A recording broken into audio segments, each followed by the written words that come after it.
Assalamualaikum sahabat Islam, yang seperjuangan dan sama-sama mengharap ridho Allah, dan syafaat Nabi Muhammad. Tidak lupa kami mendoakan kalian semua, semoga kita diberi kelancaran rezeki dan dipermudah semua urusan kita, serta sehat dan diberi keberkahan umur.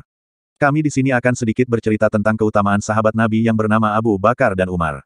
Bismillahirrahmanirrahim. Diriwayatkan dari Anas bin Malik radhiyallahu anhu bahwa ia berkata, Rasulullah Shallallahu alaihi wasallam bertemu dengan malaikat Jibril alaihi assalam, lalu Rasulullah menanyainya, apakah umatku akan mengalami hisab atau penghitungan amal? Malaikat Jibril menjawab, iya, mereka akan mengalami hisab, kecuali Abu Bakar radhiyallahu anhu, maka ia tidak akan mengalaminya.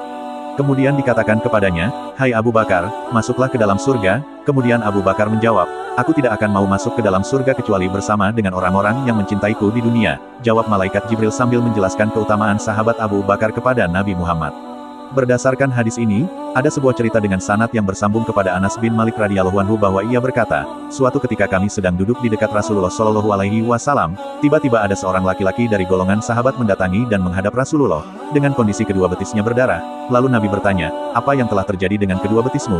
Lalu orang itu menjawab, aku melewati seekor anjing milik si fulan yang munafik, kemudian anjing itu menggigitku. Jelas laki-laki itu. Lalu Rasulullah bersabda lagi, duduklah. Kemudian laki-laki itu pun duduk di depan Rasulullah. Beberapa saat kemudian, datang lagi seorang laki-laki lain dari golongan sahabat, dan menghadap dengan kondisi kedua betisnya berdarah juga. Ia berkata, wahai Rasulullah, sesungguhnya aku melewati seekor anjing milik si fulan yang munafik itu, kemudian anjing itu menggigitku. Kata laki-laki itu yang baru datang yang sama-sama terkena gigitan anjing. Setelah itu Rasulullah pun segera berdiri dan bersabda kepada para sahabatnya, antarkan kita melihat anjing itu, agar kita bisa membunuhnya. Kemudian semua sahabat berdiri, dan masing-masing dari sahabat membawa pedang. Ketika mereka semua telah mendatangi anjing itu dan hendak memenggalnya, maka anjing itu tiba-tiba berdiri di hadapan Rasulullah dan berkata dengan bahasa yang fasih dan jelas. Anjing itu berkata, janganlah kalian membunuhku, sesungguhnya aku ini anjing yang beriman kepada Allah dan Rasul-Nya. Jelas anjing itu. Lalu Rasulullah bertanya kepada anjing itu, mengapa kamu menggigit kedua laki-laki ini? Anjing itu pun menjawab pertanyaan Rasulullah seraya berkata, wahai Rasulullah, sesungguhnya aku ini adalah anjing yang diperintahkan oleh Allah untuk menggigit siapa saja yang berkata kotor tentang Abu Bakar dan Umar. Jelas anjing itu menjawab pertanyaan Nabi. Kemudian Nabi Muhammad berkata, hai kalian berdua, kalian mendengar apa yang dikatakan anjing ini?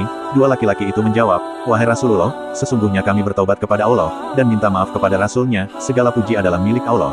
Jelas kedua orang itu.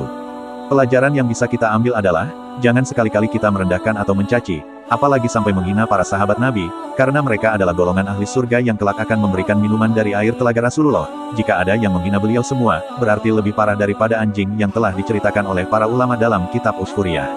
Semoga bermanfaat dan bisa diambil hikmahnya. Terima kasih telah menonton dan mendengarkan. Akhir kata, Assalamualaikum warahmatullahi wabarakatuh.